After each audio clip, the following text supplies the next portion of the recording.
તો વાત કરીએ આમોદની। આમોદ તાલુકામાંથી પસાર થતી ઢાઢર નદી ગાંડીતુર બની છે, જ્યાં ઢાઢર નદીના પાણી માનસંગપુરા ગામની સપાટીથી ખૂબ જ નજીક વહી રહ્યા છે।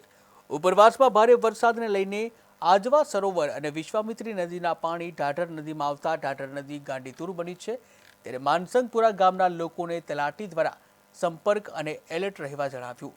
ઢાઢર નદીની સામેના દ્રશ્યો બેટમાં ફેરવાયા હોય તેવા જોવા મળી રહ્યા છે। ત્યારે આમોદ તાલુકામાં માનસંગપુરા ગામ ઢાઢર નદીની બંને બાજુથી ઘેરાયું હોય અને જેને લઈને તંત્ર દ્વારા તેમને સાવચેતી રહેવા જણાવ્યું હતું। થોડી વારે પાણીની આવકમાં સતત વધારો જોવા મળી રહ્યો છે અને જેના પગલે ઢાઢર નદીના પ્રવાહમાં ખૂબ જ વધારો જોવા મળી રહ્યો છે।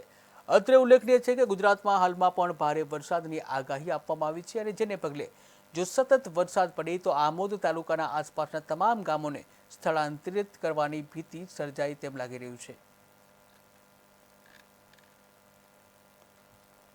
કેટીવી ગુજરાતીમાં આપનું હાર્દિક સ્વાગત છે। દર્શક મિત્રો, આમોદ તાલુકામાંથી જતી ઢાઢર નદી અત્યારે ગાંડીતુર બની છે, જેમાં પાણીનો પ્રવાહ સતત વધી રહ્યો છે।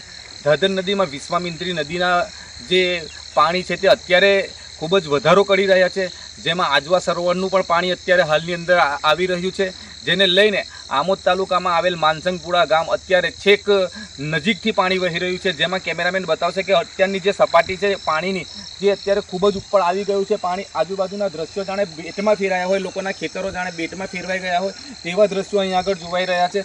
જ્યારે આમોદ તાલુકાનું માનસંગપુરા ગામ જે 10 થી 12 મકાનો અહીંયા આવેલા છે, તેની આગળ અને પાછળ બંને બાજુથી ઢાઢર નદી અહીંયાથી રાઉન્ડ મારીને જાય છે, જેમાં સૌથી પહેલાં માનસંગપુરા ગામને અહીંયા આગળ જે પાણીનો જે ખતરો છે તે સૌથી પહેલાં માનસંગપુરાના ગામના લોકોને રહે છે, જેથી તેમને તંત્ર દ્વારા પણ એલર્ટ કરી દેવામાં આવ્યા છે। તલાટી દ્વારા તેમને કહેવામાં આવ્યું છે કે પાણીમાં સતત વધારો થઈ રહ્યો છે, જેના પગલે તમે તમારી તૈયારી રાખજો। આથી કહી શકાય કે જે ઢાઢર નદીમાં પાણી વિશ્વામિત્રી અને આજવા સરોવરમાંથી આવી રહ્યા છે તે પાણીમાં સતત વધારો થતો જોવા મળી રહ્યો છે। ઢાઢર નદી જાણે અત્યારે હાલમાં જોવા જતાં ગાંડીતુર બની હોય તેવા દ્રશ્યો અહીંયા આગળ જોવા મળી રહ્યા છે। જાવેદ મલિકનો report, KTV news Gujarati, Amod.